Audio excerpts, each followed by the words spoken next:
What's up, guys? Super excited about what we've got going on today. You know, sometimes at YWAM Lausanne we get to do some really crazy, really interesting things. And this time, I'm headed to Budapest to hang out with one of our outreach teams that's already on their way through Europe. And you guys are coming with me. P.S. There's not too many people here at 4:54 a.m.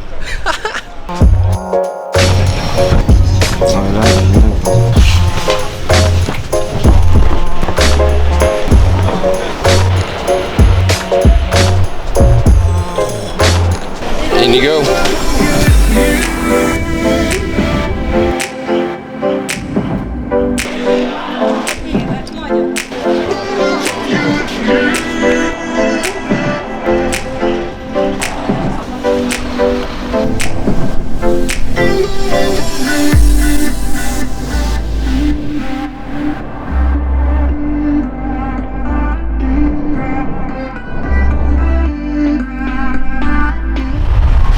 I mean, check that out. It's sweet. It has these super wide avenues. Anyway, this city is super, super interesting, but we've already established that.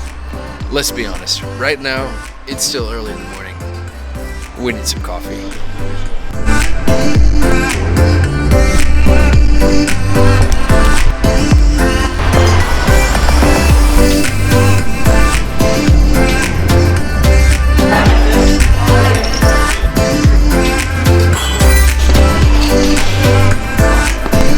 That place did not disappoint. Honestly, I think that's the best coffee I've had in 3 years.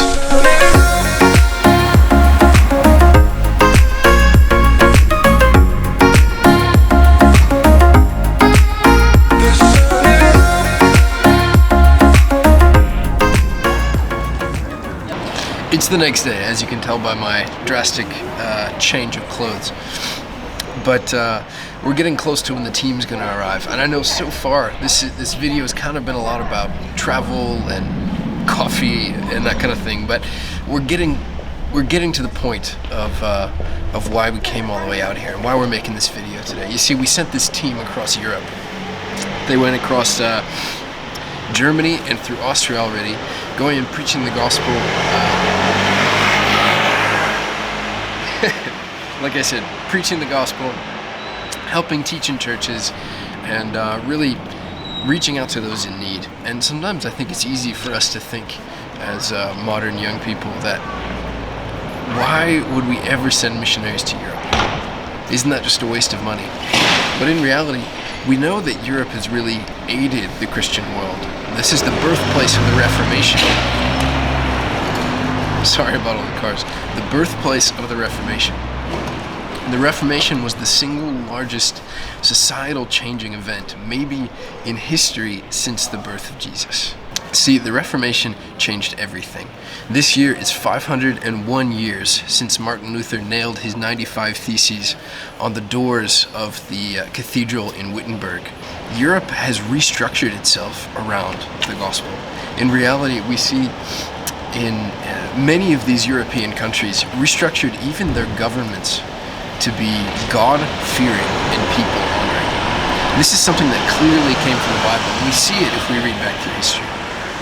But today we also know that Europe is moving away from that slowly and slowly. And we find ourselves today where many of these European countries are 15% active believers in Jesus. And so I think there really is something special about sending teams here in Europe and calling Europe back to her Reformation. And I think that's what a lot of these students are about. So we're going to interview them at some point here, and I'm really interested to see what they have to say on the topic.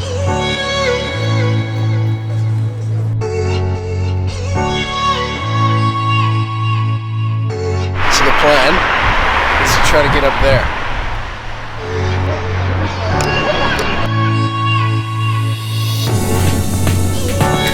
Okay, so I didn't know this before, but apparently one side of the river is Buda, and the other side of the river is Pest. Buda, Pest. Buda, Pest. Buda, you get the idea. Sorry for that.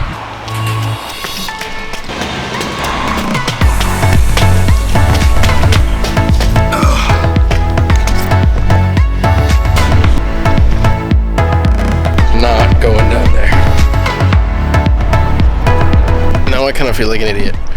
Been trying to get up there this whole time, and had to walk through all those stairs, and there's actually like a very clear and direct stairway straight there. Great.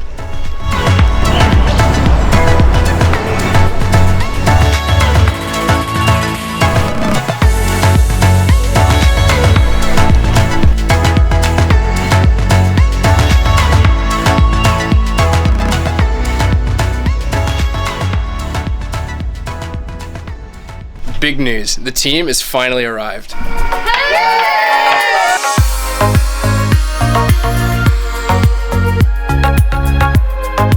So we're finally here with the team. Today we're going to spend the day going into town with them and really spending the first day of outreach here in Budapest together. So what do we have on the schedule today?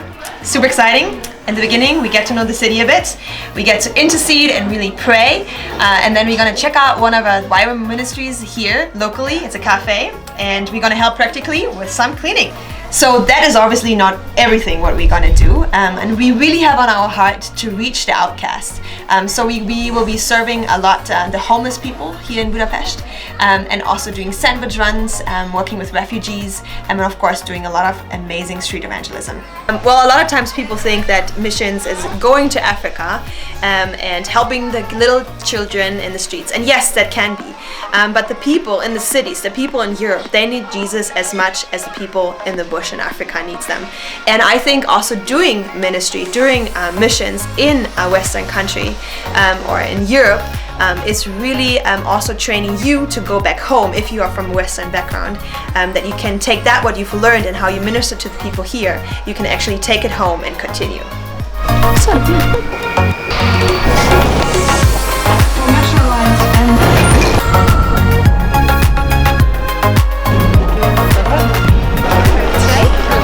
One of the main goals of today is to take some time to intercede, to learn about what's going on, some of the history, and seek God here in this place.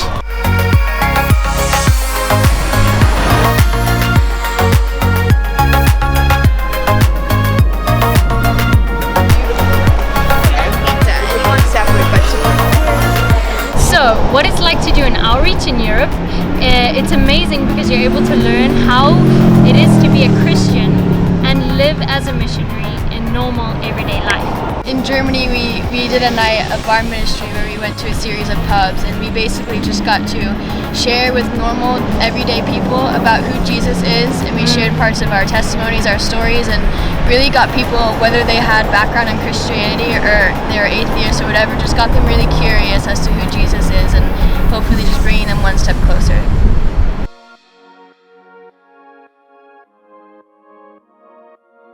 Yes, there's absolutely need. Yes. Oh gosh, why? I just want to push it back. We good now?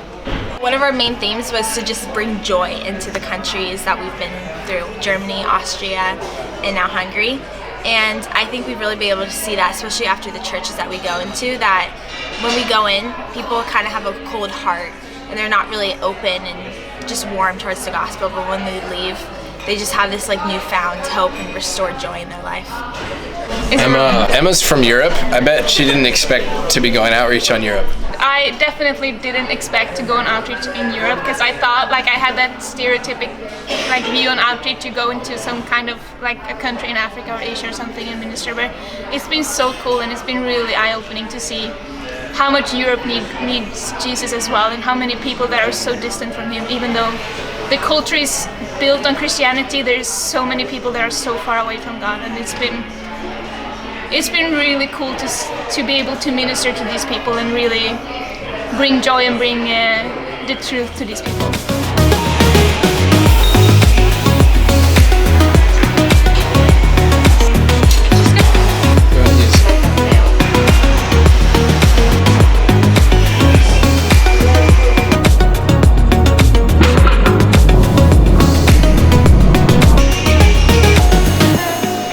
So that wraps up our day with the DTS. I hope through this you were able to see a little bit of what it looks like to go on outreach in a European country. Not necessarily suffering in the same ways we expect to see the third world, but there are still people suffering.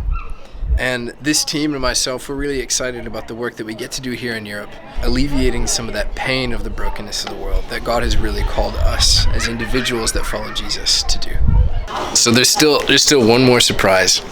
In the morning, I have to drive the van all the way back to Lausanne, Switzerland, which is like a 13-hour drive, but it's gonna be great.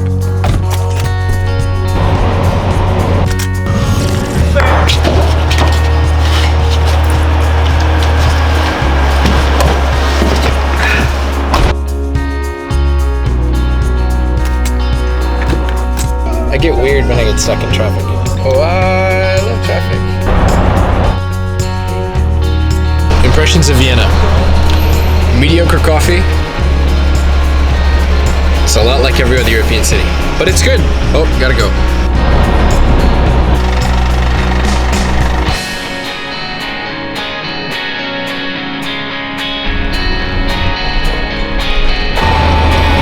"16 hours on the road."